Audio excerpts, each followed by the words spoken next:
একদম শ্বশুর একটা তোয়ালি দিয়েছে, লেফটে চলে গেছে। হাজী সাহেবের পাশে দাঁড়িয়েছে। হাজী সাহেব মনে মনে ভাবছে এত পরেজগার লোকটা কোথায় ছিল বে। হ্যাঁ, ও জীবনে নামাজ পড়ে না। শ্বশুরের দেয়া তোয়ালি, শ্বশুরের আন্ডার প্যান্ট, শ্বশুরের লুঙ্গি, শ্বশুরের জামা, সব শ্বশুরের, ওর কিচ্ছু নাই, ওর খালি শরীরটা। বড় কষ্ট লাগে কোথায় জানেন? আমি 15-20টা গ্রাম আমার পেছনে নামাজ পড়ে, একজন এসে আমাকে বলছে নামাজের আগে, হুজুর নিয়তটা বলে দিবেন তো। আমি নিয়ত নিয়ে কি করবি বে? আমি দরুদ শরীফ জানো? জি না। আত্তাহিয়াতু জি না। আমি সানা না। আমি তুই কিছুই জানিস না, নিয়ত নিয়ে কি করবি? তুই তো কাল আজ জোহর থেকে নাই। তো বলে কি করব? আমি যেরকম মাথা ঠুকবো তুই এরকম ঠুকে নিবি, হয়ে যাবে। আমরা হ্যাঁ হয়ে যাবে। আর তুই না ঠুকতে পারলেও কোনো অসুবিধা নেই। ওই জন্য তো খালা নিয়ত বেঁধেই দেখছে।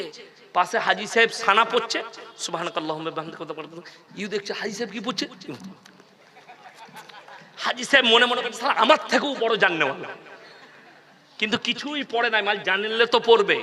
এই এক নামাজি আল্লাহ এদেরকে কিয়ামতের দিনে কঠিন আযাবে মুবতালা করবে। তুমি জানার অপেক্ষা মনে করো না। আমাদের দেশে মানুষ জেনে শুনে কিভাবে পাপে লিপ্ত হয়। এলান হয়েছে জোহরের পরে জানাজা হবে। হাড়ভাঙ্গা গ্রামে একজন মারা গেছে, বললেন জোহরের নামাজের পরে জানাজা হবে। কিছু লোক আছে উজু করে দাঁড়িয়ে আছে, আর 5 ওয়াক্তের নামাজিরা মসজিদে নামাজ পড়ছে, ও হারামখোর খালি জানাজা পড়বে। এ মাল আছে না নাই? আচ্ছা বলুন তো, কেউ যদি জানাজার নামাজ ছেড়ে দেয় গুনাহ আছে? গুনাহ নাই। কিন্তু কেউ যদি জেনে শুনে উজু করে দাঁড়িয়ে থেকে ফরজ নামাজ ছাড়ে, গুনাহে কবিরা, আল্লাহর কাছে হিসেব দিতে পারবে না। ঠিক বললাম না ভুল বললাম? বড় কষ্টের বিষয়। ই তো নামাজই পড়ে না, আর নিজেকে মুসলমান বলে দাবি করছে যে আমার মতো আশিকে রাসূল কেউ নাই। তুমি নবীকে মহব্বত করো, অথচ তোমার জীবনে এক ওয়াক্তের নামাজ নেই। তুমি আল্লাহর কাছে কিভাবে দাঁড়াবে, অথচ রাসূল সাল্লাল্লাহু আলাইহি সাল্লাম, বুখারী শরীফের হাদিস, আল্লাহর রাসূলের ওয়াফাতের হাদিস, নবীজি সাল্লাল্লাহু আলাইহি সাল্লাম আখরি জিন্দেগীর আখরি ওয়াক্তের নামাজ রওয়ায়েতে আছে, দুজন সাহাবীর কাঁধে হাত রাখলেন। নবীজি অসুস্থ, পাটা ছেঁচুড়ে ছেঁচুড়ে মসজিদে নববীতে দাঁড় করালেন। নবীজি নামাজ আদায় করলেন। নবীজির নামাজ মাফ হয়নি, আর তুমি হারাম করে বলছো নবীজিকে ভালোবাসি, জীবনে নামাজ পড়ো। তুমি নিজের এই অন্তরকে জিজ্ঞেস করো যে তুমি সত্যিকারী ইমানের উপরে টিকে আছো নাকি। আমি বলতে যাব না, তুমি সবাই নিজের হৃদয়ের খবর জানবে যে আমি কতটা ইসলামকে মেনে চলি। আপনি হৃদয়কে জিজ্ঞেস করুন। কোরআনে আছে ওমাল হায়াতুদ দুনিয়া ইল্লা মাতাউল গুরুর। আজকে আমি যে গাড়িটা চেপে এসেছি, এটা আমার অরিজিনাল গাড়ি নয়। এটা আমার অরিজিনাল গাড়ি নয়। আমার আসল গাড়ি হচ্ছে জানাজার খাটটা। আমাকে যে দেখতে পাচ্ছেন পোশাক পরে আছি আমরা, এই পোশাক অরিজিনাল নয়। মরে যাওয়ার পরে পোশাক খুলে দিয়ে আমার অরিজিনাল পোশাক হবে কাফনটা। আপনি যে বাড়িতে এসি চালিয়ে থাকছেন, ফ্যান চালিয়ে শুচ্ছেন, লেপ ঢাকা দিয়ে শুচ্ছেন, এই বাড়ি আসল নয়। আপনার অরিজিনাল বাড়ি হচ্ছে কবরটা। এই তিনটে জিনিস মাথায় করে চিন্তা করবেন আমি চলে যাওয়ার পরে, যে আমার অরিজিনাল বাড়ি এটা নয়, আমার অরিজিনাল বাড়ি কবরটা। আমার অরিজিনাল পোশাক এটা নয়, অরিজিনাল পোশাক হচ্ছে আমার কাফনটা। অরিজিনাল আমার গাড়ি এই রেল, ট্রেন, প্লেন নয়। আমার অরিজিনাল যাবার গাড়ি হচ্ছে আমার কাঁধের চারপায়াটা, খাটটা, যেখানে আমার লাশ যাবে। কোরআন বলছে ওয়াল হায়াতুদ দুনিয়া ইল্লা মাতাউল গুরুর। এই দুনিয়াটা সম্পূর্ণ ধোঁকা। তোমরা ধোঁকার মধ্যে পড়ে আছো। যেদিনে তুমি মারা যাবে তোমার ধোঁকা সেদিনে খুলে যাবে। বেঈমান কাফেররা যে মেহনতটা শুরু করেছে, যে পুরনো যুগের পাপগুলো এদের কাছে মডেলিং বলে ফেলিয়ে দাও। আজকে মুসলমান জিনা করছে, কারা করাচ্ছে? ইহুদি, নাসারা, বেঈমান কাফেররা। অথচ আমরা জানি না যে এগুলো জিনার কাজ। আমি কালকে জলসায় বলেছি, তারা নাম রেখেছে ভ্যালেন্টাইন ডে, কাজ কিন্তু হচ্ছে জিনা করা। তারা নাম রেখেছে রোজ ডে, কাজ হচ্ছে কিন্তু জিনা করা। তারা নাম দিয়েছে চকলেট ডে, কাজ হচ্ছে জিনা করা। তারা নাম দিয়েছে কিস ডে, কাজ হচ্ছে জিনা করা। এগুলো সব জিনার এক একটা রাস্তা তারা খুলে দিয়েছে যাতে মুসলমানরা বুঝতেই না পারে, অথচ জিনায় লিপ্ত হয়। এমন একটা যুগ আসবে পৃথিবীতে হারাম আওলাদে ভরে যাবে, যেটাকে আমরা রুখে দাঁড়াতে পারবো না। আজকে মৌলবীরা আছে, মেহনত করছে, আমাদেরকে বলতে শুনতে পাচ্ছেন আল্লাহ রাসূলের হাদিস, আখরি জামানায় এক শ্রেণীর এমন হুজুর বের হবে যাদের দ্বারা ইসলাম বিকৃত হবে এবং মানুষ তাদের দ্বারা পাপেতে লিপ্ত হবে। তারাই হবে জাহান্নামের প্রথম খোরাক। কোরআন খুলে আপনি বলছেন মৌলবী চিনতে পাচ্ছি না। কালকের জলসায় একজন এসে আমার সঙ্গে দেখা করলো, ভদ্র মানুষ, ভালোবাসে আমাকে, নেতা, আমাকে বলছে হুজুর নিজেদের মধ্যে আপনারা মিটিয়ে নিতে পারেন এক জায়গায় বসে, আপনি এর বিরুদ্ধে বলছেন, ও আর বিরুদ্ধে বলছে। আমি বললাম রসুলের হাদিস মিথ্যা হয়ে যাবে। কথাটা সবাই শুনে যান, সবারই কানে ভরছি আমি। যারা বলছেন এক জায়গায় বসে আপনারা মিটি নিয়ে একটা প্ল্যাটফর্মে আসুন, পৃথিবীর মৌলবীরা, নবীজির হাদিসকে মিথ্যা বলা হবে, আল্লাহর রসুলের হাদিস, আমার উম্মতরা 73টা দলে বিভক্ত হয়ে পড়বে। এই হাদিস সত্য হবে, 73টা দল হবে, তবে কিয়ামত সংগঠিত হবে। এটা লিখে নিয়ে যান কাগজ থেকে, এটাকে আপনাকে বিশ্বাস রাখতে হবে। যদি বলেন কোন মৌলবীটা চিনবো কি করে, আপনাদের এখানে সবজির হাট আছে না নাই? আছে। সকালবেলায় কানা বেগুন কেউ কিনে না, বেগুনটা ঘুরিয়ে দেখে লাই। আপনি 3 বার ঘুরিয়ে দেখবেন মালটা কানা আছে নাকি। কেন? কানা বেগুন কিনে ঘরে এলে বউ বলবে তুমি কানা নাকি গো, দেখে লাওনি? বলবে না? বলবে না। তুমি পচা টমাটর নিবে না, ঘুরিয়ে দেখে নিবে। তুমি পচা মাছটা নিবে না, পেটটা টিপে দেখে নিবে। কিন্তু দুঃখের বিষয় কি, আপনি পচা হুজুর চিনতে পারেননি। কানা বেগুন চিনেছেন, কানা মৌলবি চিনতে পারেননি। এটাই আপনার জন্য ক্ষতিকারক। যদি বলেন চিনবো কি করে, কোরআন শুনেলেন, ইন্নাল্লাযীনা ইয়াকতুমুনা মা আনজালাল্লাহু মিনাল কিতাব ওয়া ইয়াশতারুনা বিহি সামানান কালীলা উলাইকা মা ইয়াকুলুনা ফি বুতুনিহিম ইল্লান নার ওয়া লা ইউকাল্লিমুহুমুল্লাহু ইয়াওমাল কিয়ামাতি ওয়া লা ইউযাক্কিহিম ওয়া লাহুম আযাবুন আলীম। হে আমার বিশ্বনবী, পৃথিবীর মানুষকে বলো, তোমাদের মধ্যে কিছু এমন মৌলবি থাকবে যারা আমার কোরআনের আয়াতকে লুকিয়ে দেবে নিজেদের পেট চালাবার জন্য। তারা নিজেদের পেটেতে আগুন ছাড়াই আর কিছু ভরে না। আমি আল্লাহ কিয়ামতের দিনে তাদেরকে কঠিন আযাবে মুবতালা করে দেব। এটা কোরআন। আমি কঠিন আযাবে মুবতালা করব। দেখতে পাচ্ছেন না বাংলাদেশে? আমি আজ কি শুনছিলাম, কি যে একজন বক্তা বলছে, তার নাম হচ্ছে আবরারুল হক আসিফ, যুবকরা খুব ভালোবাসে, সে প্রেমের প্রমোট করছে। তোমার যদি কোনো মেয়েকে পছন্দ হয় তাকে তাড়াতাড়ি প্রপোজ করে ফেলো। প্রপোজ মানে আই লাভ ইউ, আমি তোমাকে ভালোবাসি। হারামখোর এরাই জিনার প্রমোট করছে। এই মৌলবি কথা ধরা পড়বে কিয়ামতের দিনে। ইসলামে প্রপোজ শব্দটাই হারাম। কি বললাম? প্রপোজ শব্দটাই হারাম। যদি বলেন কোন যুবকরা শুনে যাও, যুবতীর যদি কোনো ছেলেকে পছন্দ হয়, যুবকের যদি কোনো ছেলেকে পছন্দ হয়, মেয়েকে পছন্দ হয়, নবীজির সুন্নাত তরিকা হচ্ছে তার বাড়িতে রিশতা পাঠাও। কোন লোককে দিয়ে আপনার মেয়েকে অমুকের ছেলের পছন্দ, আপনি যদি বিয়ে দিতেন তাহলে ভালো হতো। কথাটা বুঝতে পারেন? যদি বলেন প্রমাণ দেন, আপনারা কতটা জানেন জানি না, এটা হাদিস বলছি। নবীজি সাল্লাল্লাহু আলাইহি সাল্লামের মেয়ে ফাতেমাতুজ জাহরা রাদিয়াল্লাহু তাআলা আনহাকে প্রথম বিবাহের প্রস্তাব যিনি দিয়েছিলেন তিনি হচ্ছেন হযরতে উসমান গনি রাদিয়াল্লাহু তাআলা। তিনি বললেন, ইয়া রাসূলুল্লাহ, আমি আপনার মেয়ে ফাতেমাকে বিবাহ করতে চাই। নবীজি উত্তর দিলেন, তুমি ফাতেমার থেকে ভালো বিবি পাবে, ফাতেমা তোমার থেকে ভালো স্বামী পাবে। আপনারা জানেন মালদা ডিস্ট্রিক্ট আপনাদের সঙ্গে লেগে আছে, লেগে নাই? হ্যাঁ, মালদা ডিস্ট্রিক্টে আপনাদের এখানে কি আছে জানি না, ধারে বউ পাওয়া যায়। ধারে বউ শুনেন না? হ্যাঁ, আমি গত বছরে মালদা এক জায়গায় জলসা করছি। এই আপনাদের মতো অল্প স্বল্প লোক নয়, 1000 2000 নয়, 20,000-এর মতো শ্রোতা ছিল। আদায় জলসা নয়, বিরাট প্যান্ডেল, কয়েক লক্ষ টাকার প্যান্ডেল। তো বললে স্টেজ এর থেকেও বড়। বললে হুজুর 4টা বিয়ে পড়াবো। আলহামদুলিল্লাহ বিয়ে পড়িলাও, তারপর আমি বক্তব্য দেবো। আমি স্টেজে বসে রইলাম, সব নিজের নিজের ইমাম এনেছে বিয়ে পড়াবে। বলছে 80,000 টাকা দেলমোহর, 200 টাকা লগত, 79,800 টাকা ধার, যা বুঝে করবে। হয়ে গেল বিয়ে। আমি দেখলাম বেচারারা চলে যাবে নাকি ঠিক না, আমি বলিনি। আমি বললাম বাবা, আমি সেদিনে ট্রেনে এসেছিলাম, ট্রেনে। তো আমি বললাম বাবা আমি ট্রেনে এসেছি ভাই, আমার কাছে পয়সা সেরকম নাই। 800 টাকা বাড়ি থেকে নিয়ে বেরিয়েছিলাম, 200 টাকা ট্রেনে খাওয়া দাওয়া করেছি, 600 টাকা আছে। 200 টাকায় বউ পাওয়া যাচ্ছে, ঘরে একটা বউ আছে, 600 টাকায় আর 3টে বউ লুবো, 4টা যায় যাচ্ছে ধারে বউ। নাউজুবিল্লাহ বলেন। যদি বলেন ধারে বউ লিয়া যাবে না, না। শুনেলেন আমার কাছে রাসূল আকরাম সাল্লাল্লাহু আলাইহি সাল্লাম হযরত আলীকে বললেন, আলী তুমি মহারানা নিয়ে এসো, আমার মেয়ের সঙ্গে তোমার বিবাহ দেওয়া হবে। আলীর কাছে পয়সা ছিল না। হযরত আলী রাদিয়াল্লাহু তাআলা আনহু নিজের যুদ্ধের জামাটা মার্কেটে বেচতে গেছেন, সেই জামাটাও কিনেছেন কে? হযরত উসমান গনি রাদিয়াল্লাহু তাআলা আনহু। সেই টাকার দ্বারা দেলমোহর মিটিয়েছে।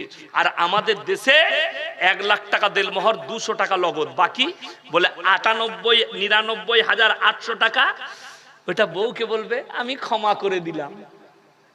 কে বললো তোমাকে? 5,000 টাকা দেলমোহর করুন, কিন্তু লগত করবেন। এখন আবার লোকের একটা কায়দা শুরু করেছে আমাদেরকে, মৌলবীদিকে বাদ দিয়ে, কি বাদ জোহর সোনার জিনিস দিচ্ছে।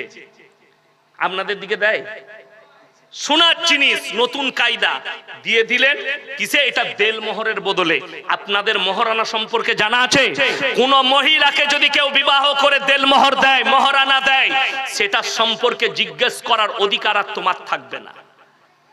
সেই টাকা সে মাদ্রাসায় দান করতে পারে, নিজের পেছনে খরচ করতে পারে, মা বাবাকে দিতে পারে, স্বামীকে দিতে পারে, দান করে দিতে পারে, গরিবকে বেটে দিতে পারে। এটার সম্পর্কে জিজ্ঞেস করতে পাবে না। আমার কাছে একটা ডিভোর্স হচ্ছিল, ছাড় হচ্ছে, আমাকে ডেকেছে, সেখানে সব লেনদেন হয়ে গেছে, এরপর সই সাবুত করবে। ছেলের বাপ বলছে যে আমি যে দেলমোহর দিলাম 20,000 টাকা, আমরা তুমি মুখে উচ্চারণ কি করে করলে আমার সামনে? ওই টাকা তো ফেরত পাবে না। সব পাবে, যা লেনদেন করেছো, আংটি দিয়েছো, সোনা দিয়েছো, দেলমোহর ফেরত হয় না। এটা মাথায় রাখবেন সবাই। যদি কেউ বলে দেলমোহর ফেরত দিতে হবে, এর থেকে বড় পাপের কাজ কিছু নেই। একটা নারী তার মা বাপ ছেড়ে তোমার কাছে ইজ্জতকে বিলীন করেছে, তার শরীরকে তোমার জন্য কুরবান করেছে, তার বদলে তুমি তাকে ডিভোর্স দিলে, আর তোমার তার কোনো অধিকার নাই তোমার প্রতি। ওই দেলমোহর হচ্ছে তার অধিকার। বড় কষ্ট লাগে, দুঃখ লাগে। আপনি ধারে বউ কিনছেন, ধারে দিচ্ছে কেন? মৌলবীদিকে লুবো না। একটা বিবাহর অনুষ্ঠান হলে এই মৌলবীদিকে ডাকুন যে ইসলামী তরিকায় যেন আমার বিবাহ অনুষ্ঠান হয়, সুন্নত তরিকায় হয়। আপনি থাকুন। বেঈমান কাফেরদের আখলাক গুলো ঢুকে গেছে কেন? আল্লাহর হাদিস খুলে দেখলেন, রাসূলের জামানায় মসজিদের ভেতরে নিকাহ হয়েছে, মসজিদের ভেতরে বিচার হয়েছে।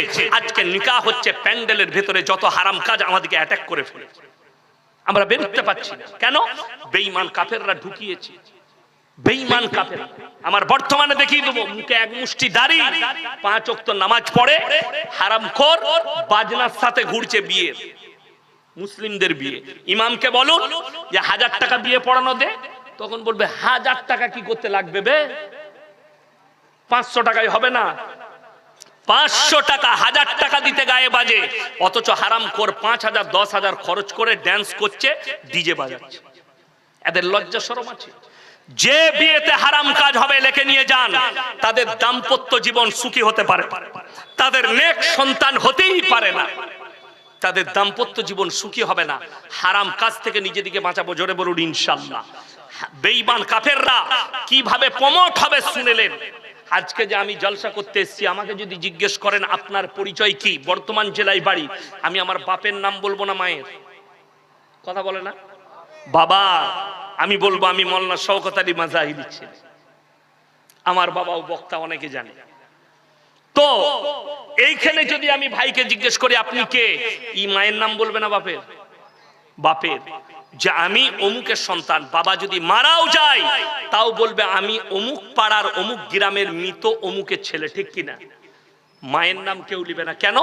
আল্লাহ তাআলা ইনসানের যে পরিচয় ঘটিয়েছেন ওটা বাপের দ্বারা। জোরে বলুন সুবহানাল্লাহ, মায়ের দ্বারা নয়, বাপের দ্বারা।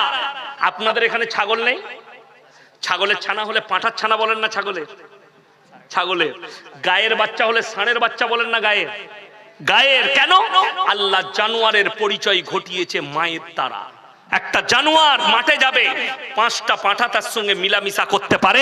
কার বীর্য থেকে বাচ্চা হয়েছে এটা আমার আল্লাহ ছাড়া কেউ জানে না। একটা গাই মাঠে চড়তে যাবে, 5টা ষাঁড় মিলামিশা করবে। কার বীর্য থেকে বাচ্চা হয়েছে এটা আল্লাহ ছাড়া কেউ জানে না। তাই জানোয়ারের পরিচয় মায়ের দ্বারা, আর ইনসানের পরিচয় বাপের দ্বারা। হে মুসলমান যুবক, হে শিক্ষিত যুবক যুবতীরা শোনো, তোমরা যারা পশ্চিমী দুনিয়াকে ফলো করতে চাইছো, তাদের কাছে টেকনোলজি আছে, তাদের কাছে নাসা আছে, তাদের কাছে প্রযুক্তি আছে। আল্লাহর কসম করে বলছি তাদের কাছে জান্নাতে যাবার কোনো পথ নেই। তাদের পুরো পথটাই জাহান্নাম অধিকারী হবার পথ।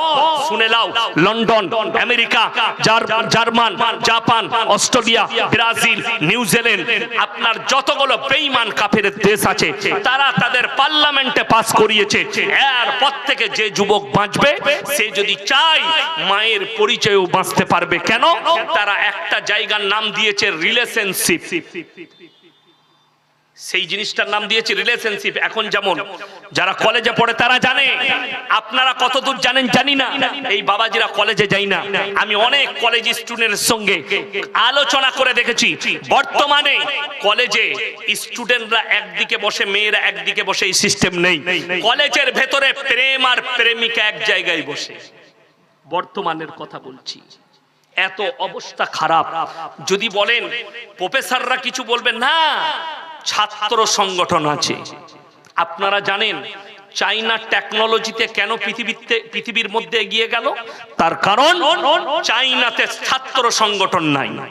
ছাত্ররা আন্দোলন করেছিল, জিনপিং সরকার তাদের উপরে বুলডোজার চালিয়ে দিয়েছিল আন্দোলন করার কারণে। আমেরিকা বললে এই তুমি ছাত্র দিকে মেরেছো, বলে এই চুপ কর, এটা আমার ঘরের ব্যাপার, এইখানে ছাত্র আন্দোলন করতে দেবো না, আর ছাত্র সংগঠন হবে না। তারা টেকনোলজিতে এগিয়েছে। আর আমাদের দেশে ছাত্র সংগঠন হওয়ার কারণে আরজি করে এই ঘটনা ঘটেছে। ছাত্র সংগঠন হওয়ার কারণে যাদবপুর বিশ্ববিদ্যালয়ের ক্যাম্পে আপনার সেখানকার হোস্টেলে একটা ছাত্র আত্মহত্যা করে মারা গেল। মিডিয়াওয়ালারা খবর দিচ্ছে, মিডিয়াওয়ালারা ছাপছে যে সেখানকার বাথরুম থেকে নিরোধের প্যাকেট পাওয়া গেছে, সেখানকার বাথরুম থেকে মদের বোতল পাওয়া গেছে, তাদের বাথরুম থেকে সেক্সের ট্যাবলেট পাওয়া গেছে। আমি আপনাকে চ্যালেঞ্জ করলাম, আপনার এই থানায় যতগুলো মাদ্রাসা আছে একটা মাদ্রাসার আপনার বাথরুম থেকে মদের বোতল দেখিয়ে দেন, সেক্সের ট্যাবলেট দেখিয়ে দেন। আমি মৌলভী শওকত সাহেবের ছেলে মৌলভী ইয়াসিন জীবনে আর সমাজের বুকে বক্তব্য দেব না, এটাই আমার শেষ বক্তব্য হবে। আর জীবনে আমি কোথাও কথা বলবো না, আমি আমার মাদ্রাসায় বসে ক্লাস করব। একটা পাবেন না। কেন? কোরআন আমরা শিক্ষা দিয়েছি, কোরআন সামনে নামানো আছে, সূরা বনী ইসরাঈল, ওয়ালা তাকরাবুজ জিনা ইন্নাহু কানা ফাহিশা ওয়া সাআ সাবিলা। হে নবী বলে দাও তোমার উম্মত উম্মতিকে ব্যভিচার করা, জিনা করা তো দূরের কথা, যে রাস্তায় হয় সেই রাস্তার ধারে পাশে তোমরা যাতায়াত করবে না। আজকে তারা নাম দিয়েছে relationship. Mobile, Facebook, YouTube, Twitter যাদের কাছে আছে খুলে দেখুন। এক সপ্তাহ আগে, যদিও ফুটবলারটার নাম আমি করব না, একটা দামি ফুটবলার, কোন দেশের সেটা জানি না, সে ফেসবুকে পোস্ট করেছে সর্বপ্রথম তার গার্লফ্রেন্ড, বিবাহিত বউ নয়, গার্লফ্রেন্ড, তার পেটে বাচ্চা আছে, সে তার ফেসবুকে ফটো দিয়ে লিখেছে যে আমি গর্ভবতী। তারপরে সেই ফুটবলার লিখছে আমার সন্তানের নাম হবে এটা। পরবর্তীতে এই মেয়েটা আবার পোস্ট করছে এই সন্তান তোমার নয়, তোমার সঙ্গে রিলেশনশিপ ছাড়ার পরে আমি অন্য জনের সঙ্গে মিলামিশা করেছিলাম, এই সন্তানটা তার। জোরে বলুন নাউজুবিল্লাহ। হারাম আওলাদ গুলো প্রমোট পাবে যেদিনে মুসলমান অ্যাকসেপ্ট করবে যে হ্যাঁ এই মৌলবীরা কিছুই জানে না। আমরা রিলেশনশিপে থাকবো, রিলেশনশিপে থেকে যে বাচ্চাটা হবে ওই বাচ্চাটা হারাম আওলাদ। আমাদের সমাজের সবথেকে বড় পাপ যেটা ছুটে এসেছে সেটার নাম পরকিয়া। লোকের বউকে নিয়ে পালিয়ে যাওয়া, লোকের বউয়ের সঙ্গে সম্পর্ক করা। তার একটাই কারণ, আপনার বাড়িতে পর্দা নেই, আপনার দরজায় পর্দা নেই, আপনার ফ্যামিলিতে পর্দা নেই, আপনার স্ত্রীর কাছে পর্দা নেই। আর কোরআন বলেছে ওয়াদরিব খুমুরিহিন্না আলা জুনুবিহিন, হে নারী তুমি পর্দা নির্ধারিত করো, তোমরা কোনোদিন ধর্ষিতা হবে না, তোমরা কোনোদিন লাঞ্ছিত হবে না। এটাই ইসলাম বলছি, কোরআন বলেছে। অথচ আপনি ভেবে দেখুন আপনার বাড়িতে ফ্যামিলিতে পর্দা নাই, আমাদের দরজাগুলো খোলা। সকালবেলায় পাড়ার ছেলে এসে বলছে কই গো ভাবি বলে ঢুকে পড়লো, যা বুঝে করো।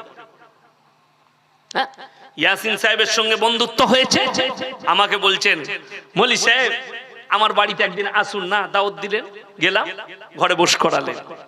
আপনার বউকে ডাকছেন, আরে ইয়াসিন ভাই আমার বন্ধু হয়, তুমি এসো তো, দিয়ে আমার সঙ্গে গল্প।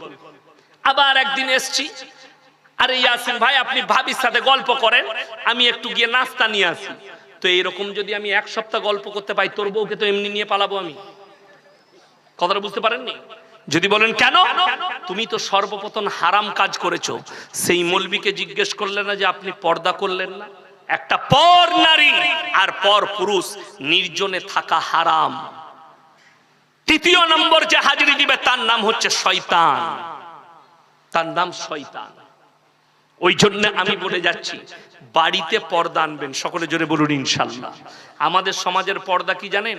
মসজিদে নামাজ পড়তে যাচ্ছে, আবে আমার মতো পরেজগার কেউ নেই, আমি খুব ইসলাম মেনে চলি, হাদিস মেনে চলি। সকালবেলায় উঠে বউকে নিয়ে কোথায় যাবে? ডাল খোলা যাবে মোটরসাইকেলে করে। ফজরের নামাজ পড়েছে, পেছনে বউ বসে আছে, নিজের শরীরটা গোটাই ঢাকা, আর বইয়ের পেটও বেরিয়ে আছে, পিঠও বেরিয়ে আছে, আর মাথাও বেরিয়ে আছে। ঠিক বললাম না ভুল বললাম? তুমি কি করে নিজেকে মুমিন বলছো? অথচ যাকে ঢাকা দরকার ছিল তাকে খুলে দিয়েছো। আর তোমার হুঁটোটা বেরিয়ে গেলেও দোষ ছিল না, কিন্তু তুমি নিজেকে ঢেকে রেখেছো। এইখানে ইনি আর আমি ক্লোজ বন্ধু। আচ্ছা ক্লোজ বন্ধু হলে ইয়ার কি হয় না? হয় না মাজাক? আমি পর্দা বুঝাচ্ছি, ক্লোজ বন্ধু মানে মাজাক হবে। ইনাকে যদি আমি বলি ভাই ইয়ার কি মেরে তোমার বইয়ের ব্লাউজের সাইজ কত, ঝগড়া হবে না? হবে না? কথা বলে না? আপনারা হাসছেন। ইনার আর আমার মধ্যে দ্বন্দ্ব হয়ে গেল। ইনি বলবেন এত বড় কথা ইয়াসিন ভাই বললেন, আমার সঙ্গে সম্পর্ক থাকবে না। হে মুসলমান যুবক, ভেবে দেখো, তুমি সামান্য খালি তোমার বন্ধু বলেছে তোমার বইয়ের ব্লাউজের সাইজ কত, সম্পর্ক ছিন্ন করে দিলে। আর তোমার বিবি বাজারে গেছে, বিবিকে বাজারে ঠেলে দিয়েছো। একটা পর পুরুষ বসে আছে দোকানে, সেখানে গিয়ে তোমার বিবি নিজের মুখে বলছে দাদা আমার একটা 40 সাইজের ব্লাউজ দাও তো, তখন তোকে লজ্জা লাগে না? কথাটা বুঝাতে পারলাম? পর্দা। তোমার বিবি, আরে মুর্শিদাবাদের রোজার মাসে আমি 2-3টে জলসা করি, মুর্শিদাবাদ